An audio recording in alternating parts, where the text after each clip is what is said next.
Секој петок нашата редовна петочка рубрика Адвокат на граѓаните. За денеска Владимир Бангиевски. Добро утро и добро дојдовте. Добро утро. Одамна не сме се виделе. Добро утро. Во студиото на телевизија. Посебно задоволство што овој пат можеме од вашето студио да одговориме на прашањата на вашите гледачи.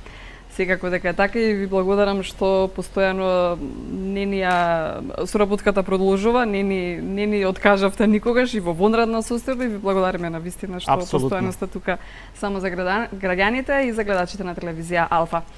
Да, пред да ги вклучиме и граѓаните кои ќе имаат прашања до вас, секако од правна природа, тука сте вие да им помогнете со правен совет. Оние прашања што дојдоа до нас да ви ги пренесеме. Еве, да започнеме со оние прашања што дојдоа на нашата Facebook фан страница Добро утро секое утро. Има постојано прашања и што доаѓаат и на имейл страницата dobroutro@gmail.com, а и на лайв стримот на телевизија Алфа. Вели вака, ве гледам секој утро и ве сметам како една од најдобрите телевизии. Ви благодариме меѓу останатото и за довербата. Имам еден проблем и не знам веќе каде да се обратам. Секаде се збори за корона проблеми, но еден од моите проблеми е следниот. Извршител што се вика Александар Тасевски, имам долг кај него, меѓутоа против ова личи Министерство за правда води спор со него за измама и други дела. Еднаш го затвориле, па го пуштиле, а потоа тој ја напуштил државата и не се знае каде е мојата сметка и како на други останува блокиран и не можам да платам ништо и да си ги подигнам парите.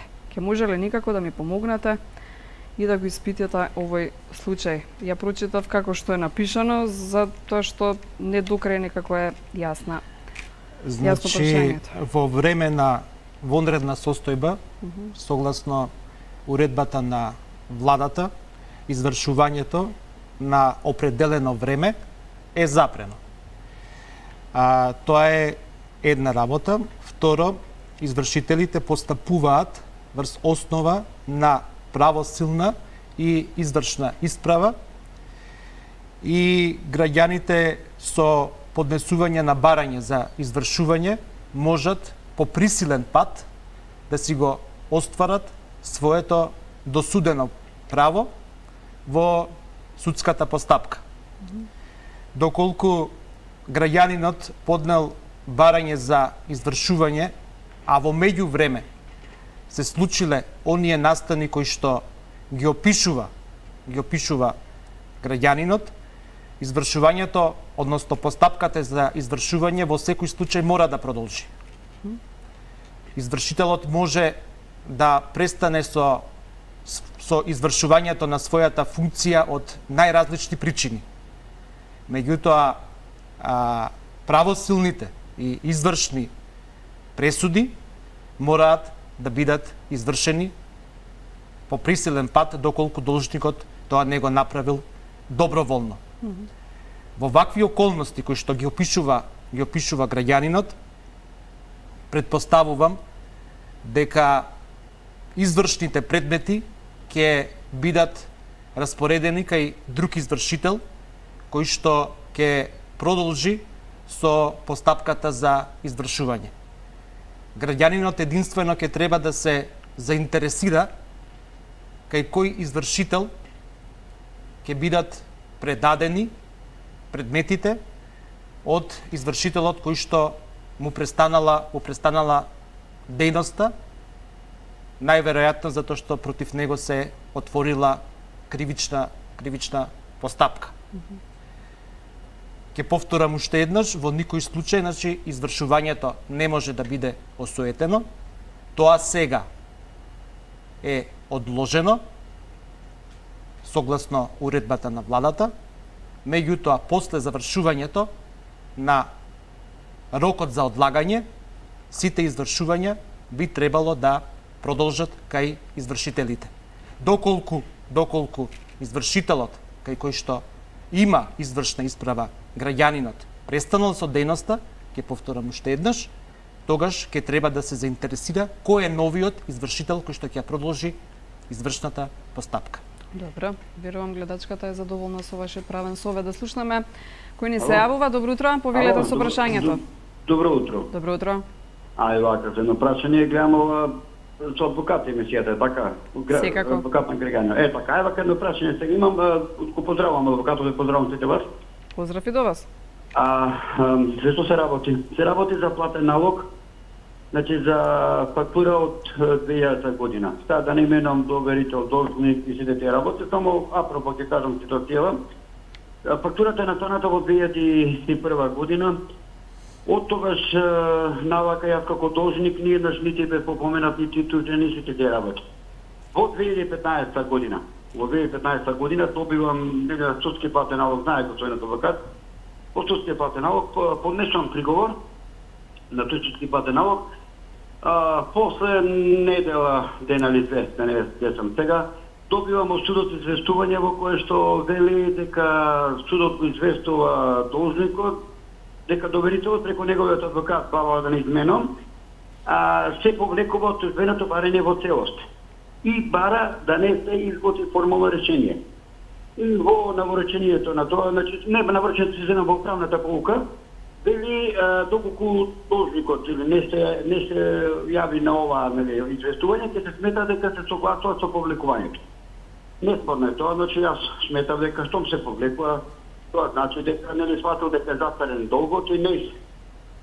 После 3 години, до 2018 година, доверителот повторно, сега преку нотарски платен налог, ме известува за истата фактура за истиот долг. Сега нормално не беше јасно како тоа не го запази рокот на нотарски платен налог, ангажира адвокат. Се поведува 3 рочишта, имаше ли како беше тоа 3 рона, го губам спорот. Чудно, нелогично и адвокатот ќе се запраша како може да толкнели. Кога стигна пресудата, све кога се заврши, јас во пресудата читам една логичност која што вели иако доверителот се повлекол во тужбеното барање од 2015 година, тоа за судот се смета дека нема действено откажање, туку дека само се повлекол и дека секојаш има право да поднесе нова тужба. Но, тоа е дека е затварено делото, доверителот се повикува на некој поднесок од 2003 година, 2002 сам тут сигурен тачно, кој е во тоа време во западен рок, каде што вели доверителот во исто време претходно имал поднесено до судот некој допис, како се каже тоа, не платен налог, не знам како се чекаше, подел и со тоа што го запазил рокот. Сега, не све тоа ќе биде во ред и било така, законски вид на адвокатот, но јас случајно правејќи увид по предметот, констатирав една работа која се сметам дека е за тоа се повикав за повторување на постапката, значи се повикав на следното.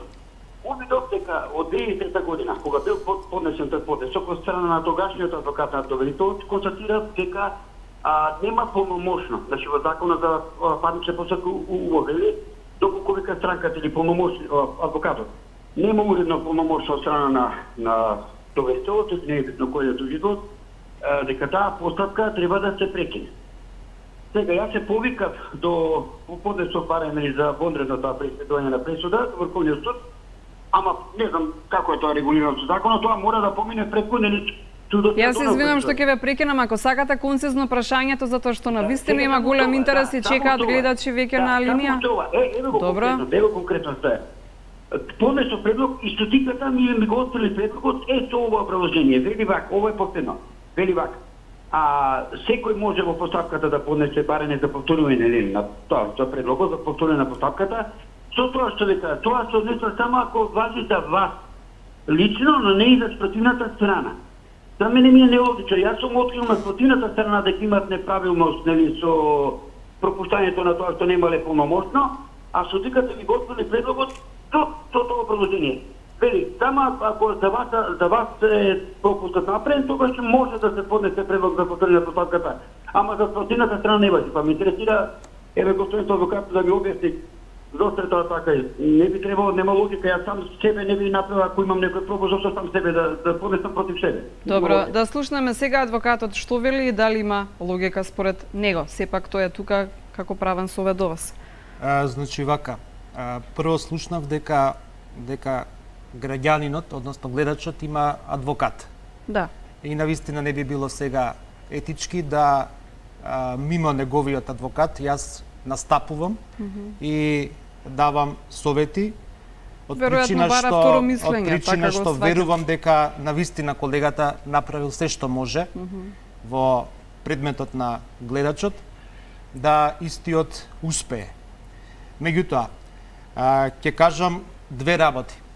Прво, сватив дека за една иста фактура се водела два пати една иста постапка.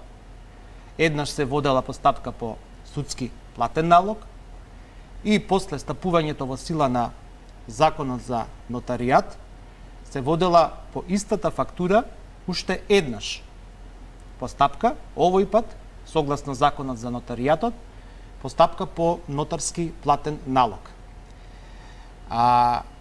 Без разлика и во едната и во другата постапка постоеше можност граѓанинот сам или преку полномошник адвокат да вложува приговори. Еден од тие приговори е приговорот за застареноста фактура. Така. И во судскиот платен налог и во нотарскиот платен налог, после вложувањето на приговорот, се сметаше дека платниот налог е тужба и граѓанинот можеше да понатака приговара во парнична постапка како по поднесена тужба. Во ситуација каква што била првата, каде што судскиот платен налог тогаш бил повлечен, граѓанинот имал право да не се согласи со повлекувањето и постапката да продолжи, или да се согласи со истото, но да си ги бара направените трошоци на постапката.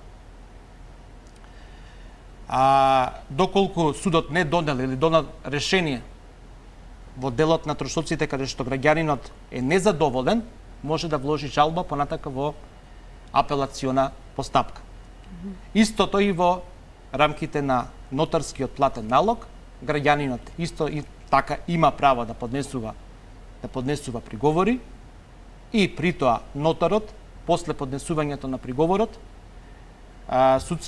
нотарскиот предмет го отстапува на надлежниот суд кој што ги цени приговорите вложени во нотарската постапка и евентуално ново истакнатите приговори во рамките на судската постапка. Добро. Да слушнаме кој ни се јавува. Добро утро за следниот наш гледач. Добро утро. Поздрав до водителката и до гостимот. Поздрав и до вас. Вака би сакал јас да поставам едно прашање до гостимот. Имав сообраќајка и предизвикана само материјална штета од сообраќајката. Направен е европски записник и однесени са двете возила на улитка и проценител во осигурителната компанија која треба да ме обештети мене. Меѓутоа 2 недели се поминати, иако да свикнат за договор да направиме усмен, однесов ја своје барање, не ми го прифатија, меѓутоа не ми доставија нивна понуда, писмена. И не знам сега какви да троковите и дали би можел да ги утужам ако и понатаму тие ми игнорират, бидејќи треба да ми префрлат средства за колата да направам. Се работи за работно возило, такси возило. Дали е покрај материјалната штета би можел понатаму да барам и нематеријална штета, као автоден или така.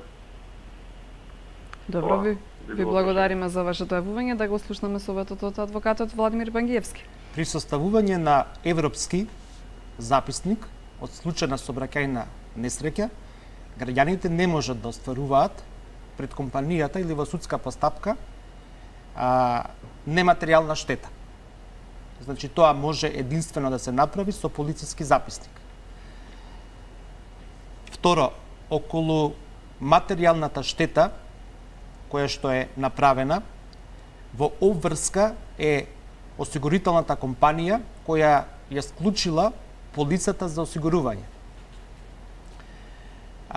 Граѓаните имаат право во ситуација кога доживеале сообраќајна несреќа и при тоа им е причината штета на нивното возило, да се обратат со барање за надомест на материјална штета до осигурителната компанија која што има обврска истата да ја надомести врз основа на полисата за осигурување, односно врз основа на задолжително осигурување на патниците во сообраќајот. Доколку осигурителната компанија не постапи побарањето за надомест на материјална штета за возилото врз основа на европски записник во конкретниот случај, тогаш граѓанинот има право да поведе судска постапка со тужба за надомест на материјална штета. Рокот за надомест на материјална штета за возилото од случај на сообраќајна несреќа е 3 години. Со тоа што граѓанинот ќе го докажува основот и висината на штетата на возилото. Секако дека во рамките на таа судска постапка, доколку до неа дојде, се прави и соодветно машинско вештачење во кое што се укажува на тоа кои делови од возилото се оштетени и колкава е нивната вредност за замена или за поправка на тие делови. Добро. Да слушнаме кој не се јавува, многу гледачи, многу заинтересирано, како и секогаш. Впрочем, добро утро за следниот гледач, повелете. Добро утро, секој утро. Секој утро, добро утро. На Алфа, повелете. Честитки што одвојува време од собственото работно време да нас не услужи и да ни одговори на нашите прашања. Фала многу. Јас имам едно прашање. На еден пријател му позајмивме 1000 марки, евра, за да не ги врати за 4-5 месеци. Поминаа 4-5 месеци и он не ги врати. Поминаа 8-10, не ги враќа. И сопругот не му беше тешко, поднесе тужба и добивме, на ниедно суđење не дојде обвинетиот, не се појави ниеднаш, така да судењето се одржуваше без негово присуство. Судиката донесе пресуда дека е виновен и да не ги врати парите и парите за судските трошкови и камата. Он и тоа не го направи. По известен период почина сопругот. Јас во моментот не можев нормално во таа ситуација да го бркам и да барам. По телефон ќе му се јавам, не ми се јавува, кој ќе го види мојот број. И некако успеа 1000 евра ми врати, а судските трошкови и каматата не ми ги враќа. Како да постапам? Дајте ми совет сега, пошто сега сум малку закрепната, пошто имам и Паркинсова болест, не можам секогаш додам да го барам, така да би очекувала од вас совет како да постапам да дојдам до моите пари, пошто сега сум во голема криза. Благодарам однапред на одговорот. Ви благодариме за јавувањето. Еве јас си благодарам на гледачката што се јави. Значи, секое побарување покрај главницата со себе носи и споредни побарувања. Ова сега го кажувам најопшто за сите граѓани, односно за сите гледачи. Споредните се каматите, кои што можат да бидат законски или договорни, и споредно побарување, бидејќи се водела судска постапка, се направените трошоци на постапката. Колку што слушнав, гледачката веќе успеала главниот долг да го намери. Да. Меѓутоа, бидејќи се водела судска постапка, Сега. не е само главниот долг во прашање. Тука се и споредните побарувања.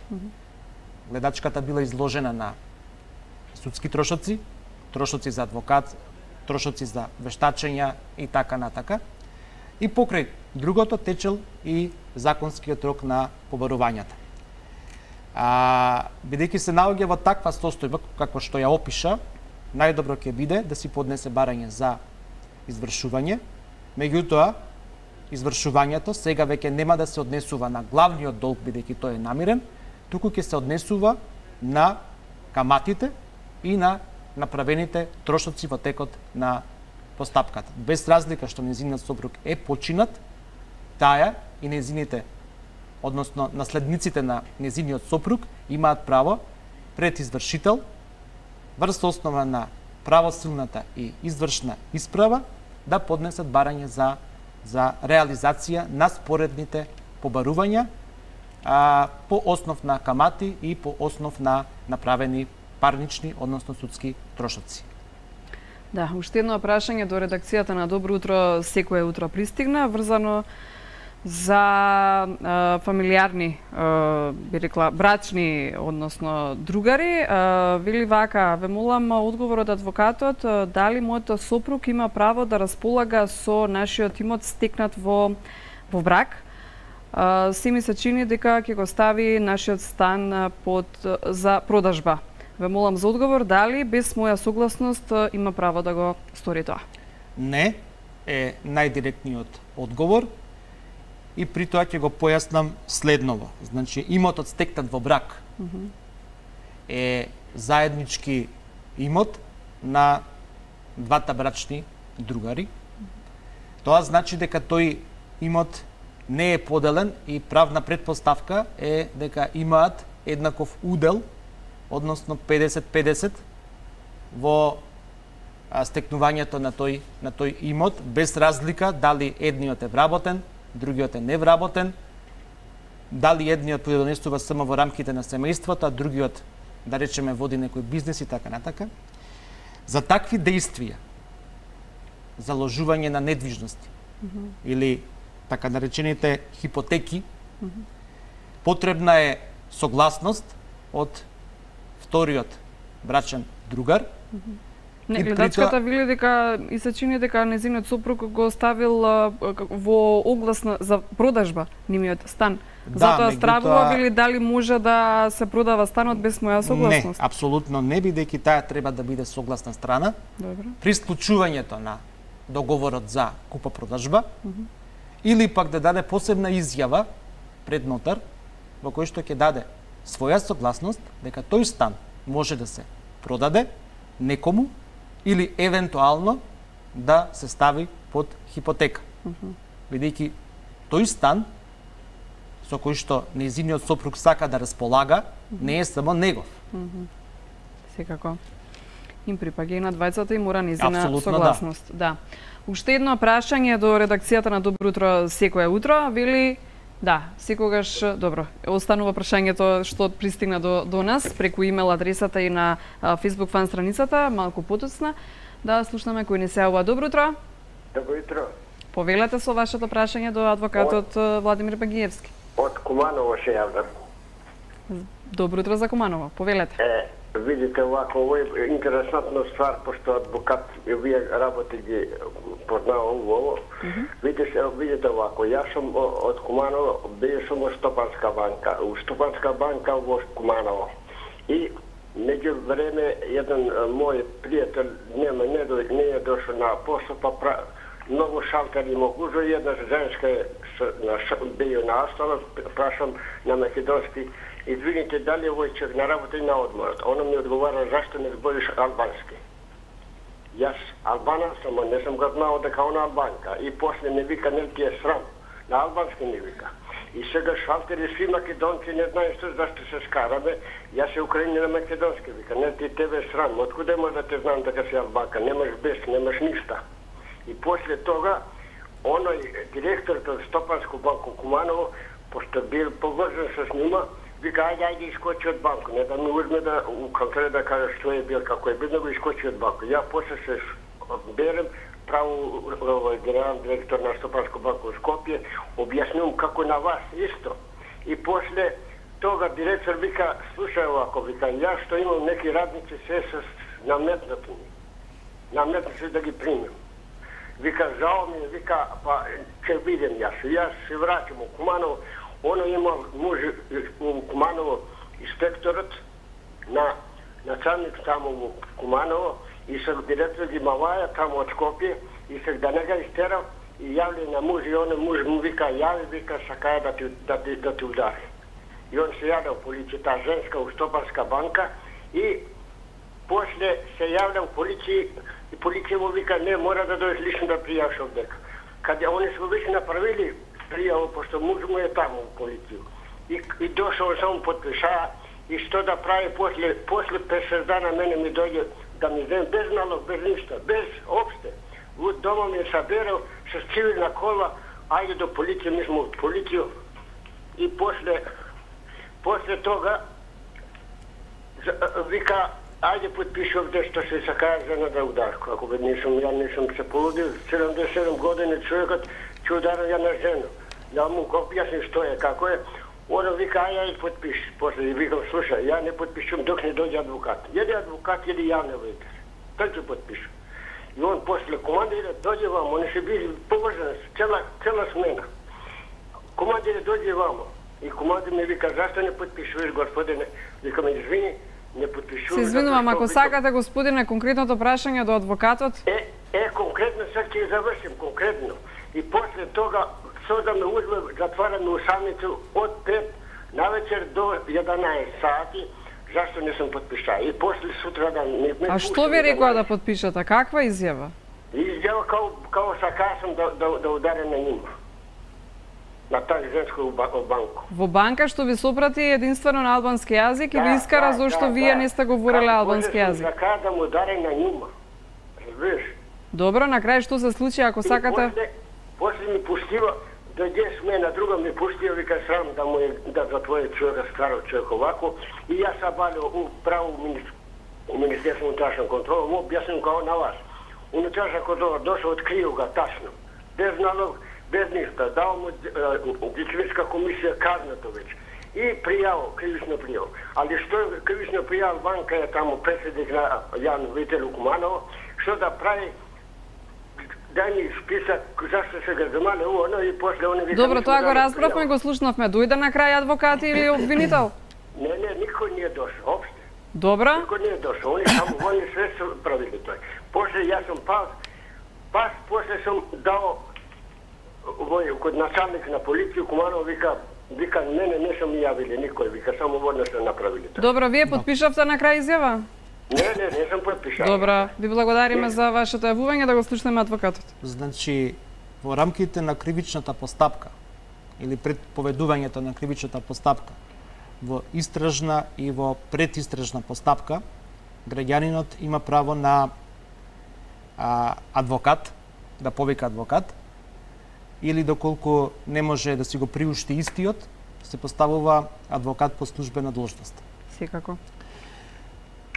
Тоа е едно. Второ, не може никој да го присили да подпише. Да го присили да подпише ниту во граѓанската, ниту во кривичната постапка некој нешто што не сака да го подпише, односно да подпише содржина која што смета дека не е вистинита, односно не е негова.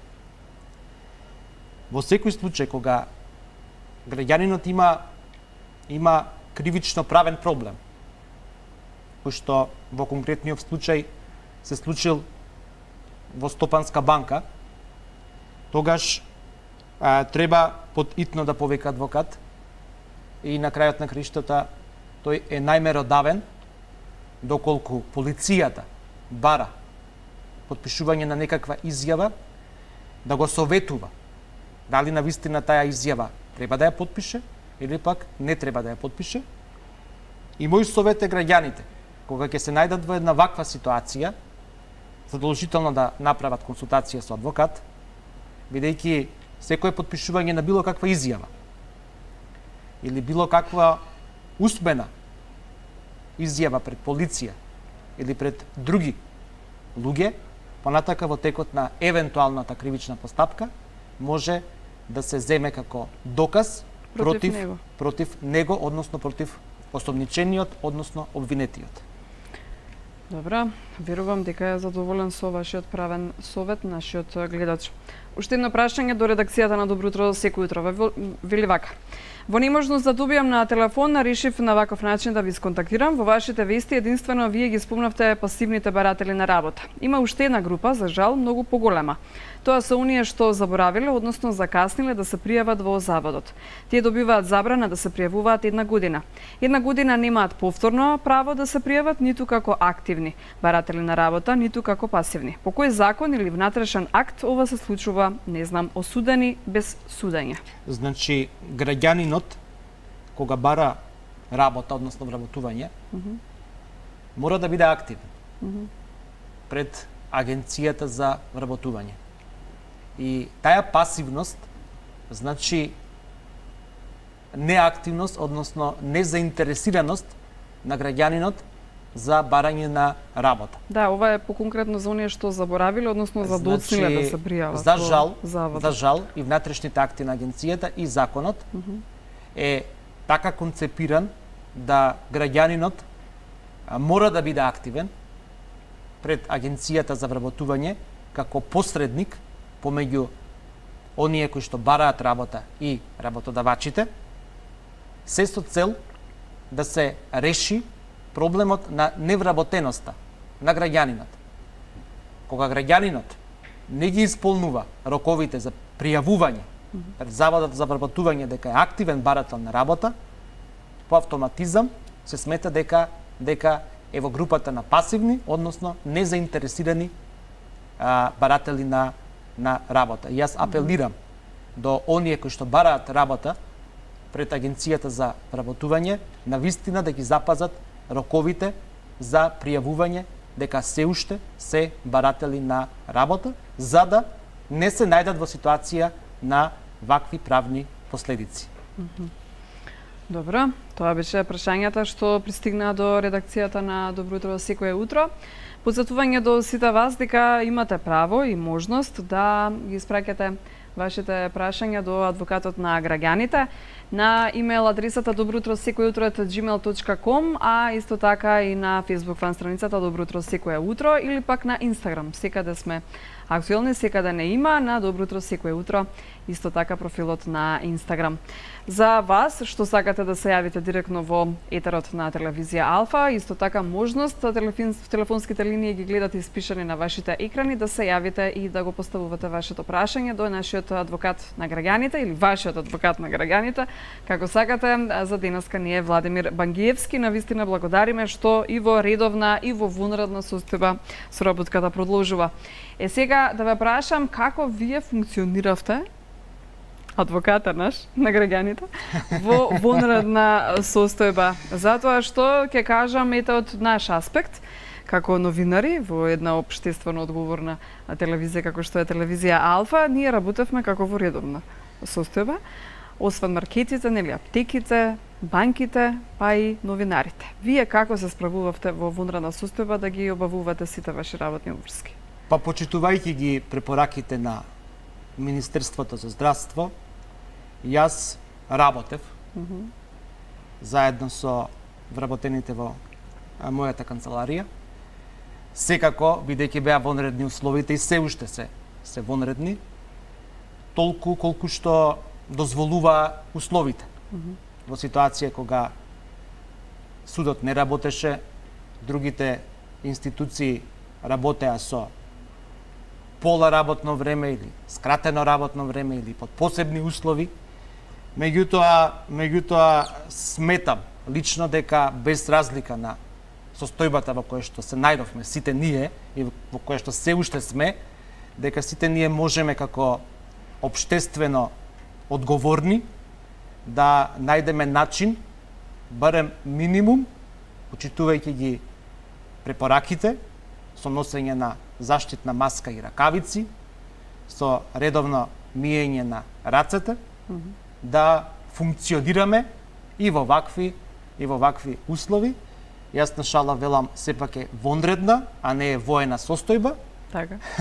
Меѓутоа и во едната и во другата ситуација животот продолжува и сметам дека секој на секоја работна позиција може минимум и во вакви услови да функционира, се со цел да работите што побрзо излезат од оваа ситуација во која што се најдовме.